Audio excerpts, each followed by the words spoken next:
Welcome to Life Happens, where Texans come to protect their legacy and prepare for the second half of life. Join your host, attorney Kim Hegwood of Your Legacy Legal Care, and our weekly guest as we navigate the challenges that emerge as life happens.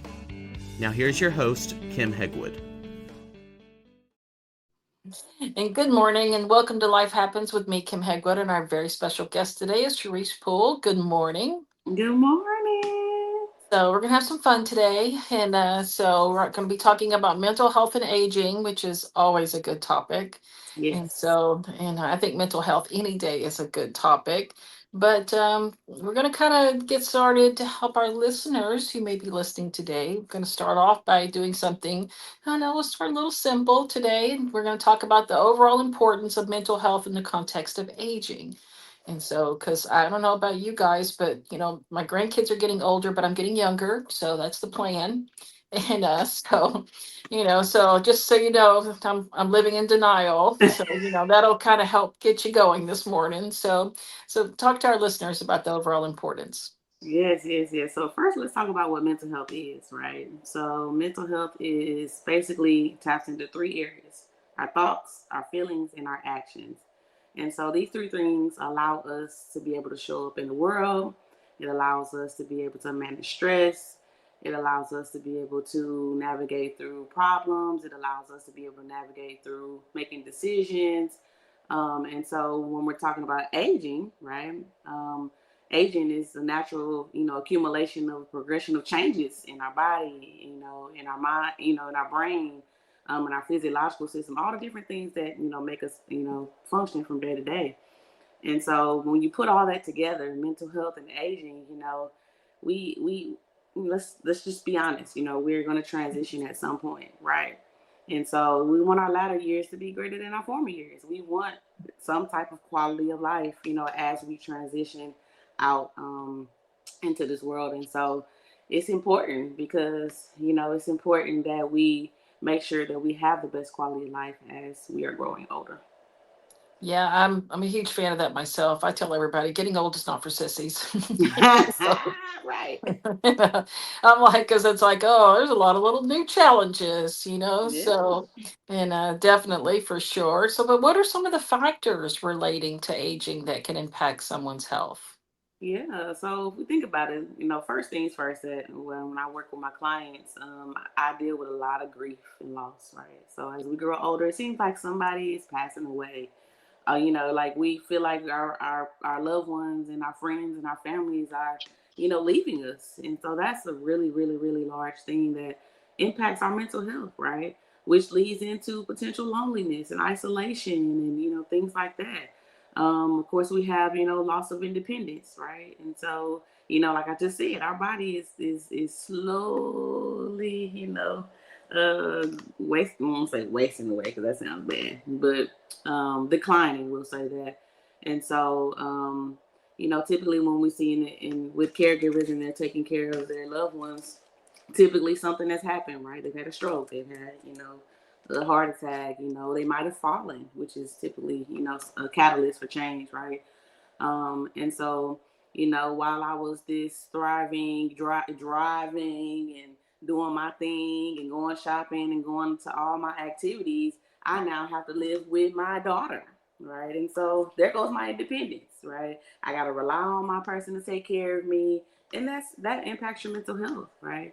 What else? Physical changes in your body, just naturally, right? Let's see, grief, loss. Um, let's see what else. I mean, there's so many things related to aging that impact your mental health. Life transitions, right? So I'm no longer working every day, and now I'm retired. You that has an impact on your life and your mental health as well. So, my grandfather had a stroke. In the first stroke, he bounced back from pretty much no problems. Yeah. But somebody turned him into DPS, so he had to go take a driving test. Uh-oh. And my former husband, Mike's husband, took him to the driving test, and he failed, which was shocking to me. I mean, this man does, and in all the years, he drove, he never had an accident. I said, it's Mm, probably, you were probably nervous. You're probably nervous. Just go back. You can go back tomorrow. Do it again. I know you got this. We're doing it. And he failed the next day. wow. And so he went into depression. I mean, it was like, it was devastating to him. And in my family, we're a little more off the wall sometimes than most. So you let him, I let him have what we commonly call our 24-hour pity party, Right, right, right, and then told him he had to put his big boy underwear on and look at the bright side. He right. had a caregiver there, so he now had a new chauffeur. I said, "Where do you Mm, want to go?" I said, "Think about the benefits of having someone else drive. You mm-hmm, get to look out the window. You get to check things out. You can just say, 'Honey, I need you to drive me wherever,' and you just go get in the car." I mean, think of the mm-hmm. luxury that you now Yeah, have. So I think presentation sometimes is helpful, and don't get me wrong, he was very sad about it, but he was a good man, and kind of bounced back and tried to look at. He was always looking at the bright side of stuff, so that was helpful.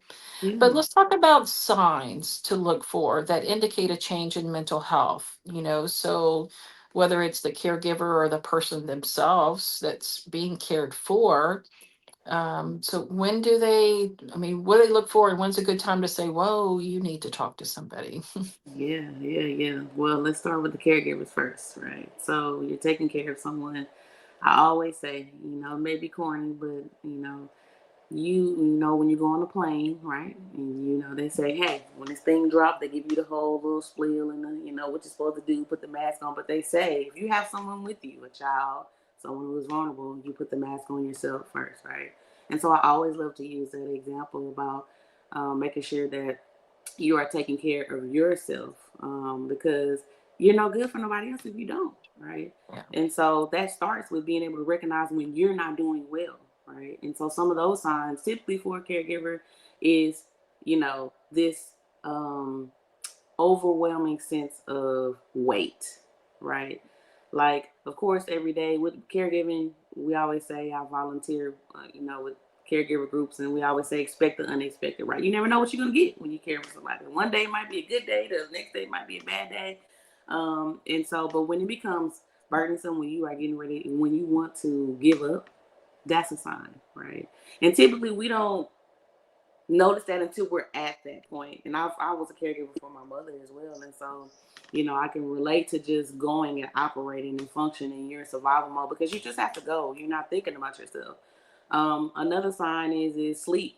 That's very, very, very. If y'all don't get anything off of this, sleep is very vital, right? If you wake up and this is another sign, easily annoyed, right?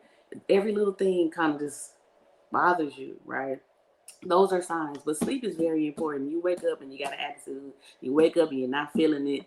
That's why, because you didn't get no sleep, Yeah, right? And so, been you there. know, I mean, and it's so like basic, right? And we just don't think Mhm. about like, why am I feeling kind of? Did you get some sleep?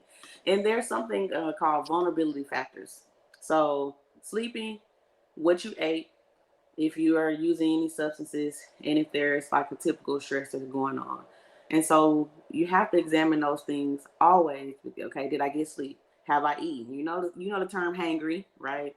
And so we think of those as just kind of like mundane things, but they're very vital in order for you to be able to show up and move through the day, day to day and taking care of somebody. So sleep, easily annoyed and irritated, for someone who you're taking care of. Same thing.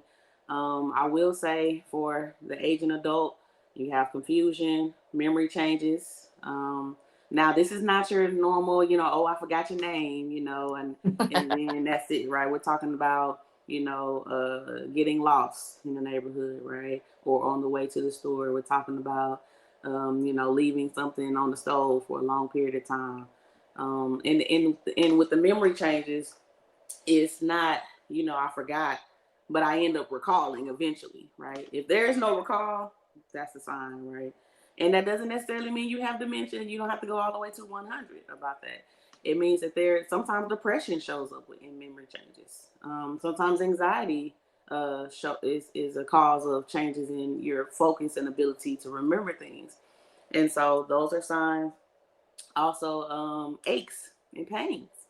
if they're unexplained, you got a little cramp in your stomach, or your knee starts to hurt and you go to the doctor, or your chest tightens and you go to the doctor, and there's no explanation for why, no medical explanation, we'll say, for why you're experiencing that, that's a sign that, hey, something psychologically is happening. I can go down the list, but those are some things that you want to pay attention to. So what are some barriers for the people to prevent them from seeking help for their mental health? Whew. Pride. So I can do this on my own. I got this. I don't need no help. Because last time I dealt with this, I got through it, which is okay. We can have a, mindset of motivation and hope and, things that, a mindset that, like you said, with, your family member, like, I can motivate myself to shift myself out of a bad mood. But when you just say, hey, I don't need nobody, that's not good. And then you end up staying in a space that's not healthy for you. And the only way you're going to go is down from there. Also, shame, right? Yeah. I don't want nobody to know, that I'm struggling. How are people going to look at me? Am I going to be perceived as weak?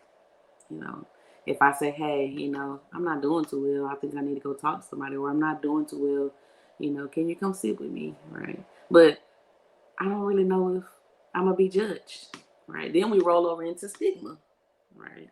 About mental health in general, which we are doing. We're coming along as a society with that, but we got some work to do. But as far as mental health, I don't want to be deemed as crazy. If I ask for help, that means I'm crazy. No, not necessarily. I always tell my clients in sessions, like, stop saying that word.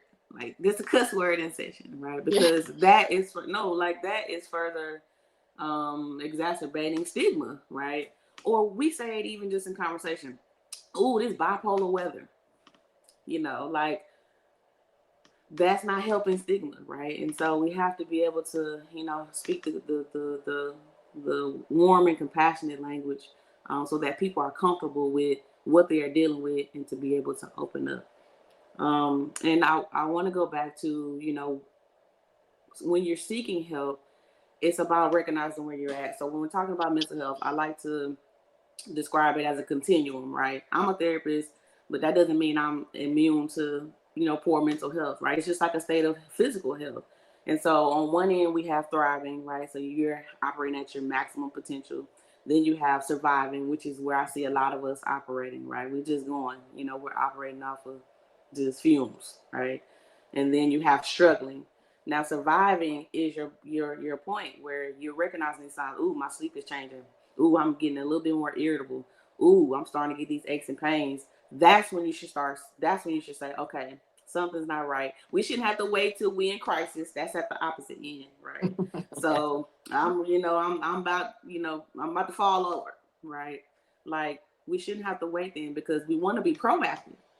We don't want to just wait. We want to be proactive and not reactive. And I want to highlight that, because a lot of times I see with families, caregivers, the aging adult, we wait till we on the back end, and then but people think that we have to seek help when we are in crisis, and that's not true. You go just like you go to the doctor and get your yearly checkup. Same thing. It's preventative, right? Same thing for mental health. So what does quality of life play a role in mental health and aging? Ooh, quality of life. So when you think about quality, right? When you think about something that has quality, it's valuable, it's meaningful, it has some worth, right? You think about maybe a coin or money or, whatever. Or take, for example, when you go to the store. You go to the store, you write your little list, right? And you have these things that you want to get. And so you go, and when you go to the store, well, I don't know about nowadays, you might just grab the great value, but maybe not, When you go, what you're grabbing off the shelf is, one, it's meaningful for you. Is two, you want a little bit of quality because you're going to consume it, right? And you want it to be valuable because it's nourishment and things like that. And so the same thing with your life and your mental health. Again, as you're growing older, you want these latter years to be better, than your former years.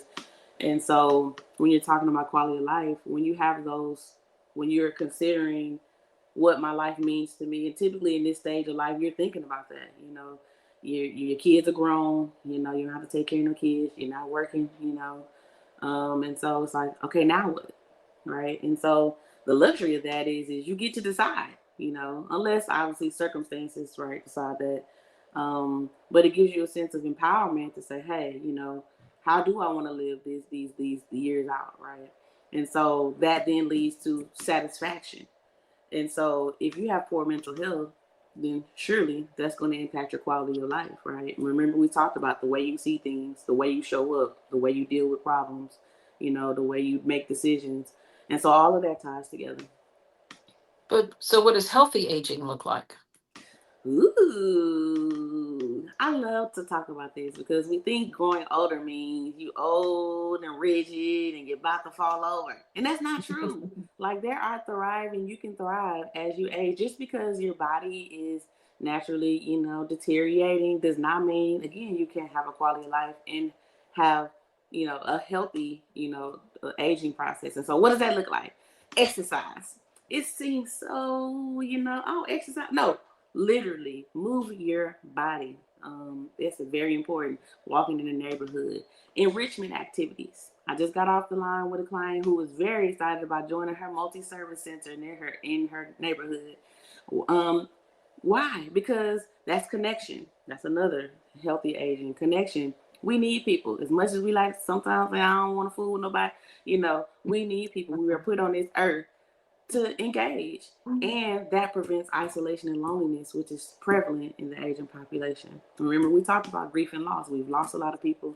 Connection is healthy aging, and so you do that through activities. You do that through, even in your neighborhood, joining your local what's it called, your HOA, or you know, something like that. Also, I just found out from the director of the National Institute of Aging that managing your blood pressure is known to reduce risk of cognitive decline. So if you got blood pressure issues, make sure you handle that, because that essentially impacts whether or not your cognitive function will decline or not. Also, support groups and counseling. Again, we just talked about. It's okay to go. You don't have to be in crisis. Join a support group.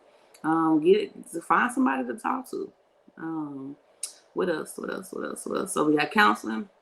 We got healthy exercise. We got managing your blood pressure, connection. All good stuff. So Cherice, if somebody wants to find you to help them through all of this, how do they do that? Go to my website. It's www.valueintherapy.com, or you can always call at 678-310-7564, or you can email at info@valueintherapy.com. My services are virtual, so that works out great for the, get the benefit of being able to stay at home and just hop on. Just hop on and have some fun. So, Cherice, it's been a pleasure. Lots of good information for our listeners, and we so glad you were on today, and we look forward to having you on again soon. Yeah, thank you for having me, Kim.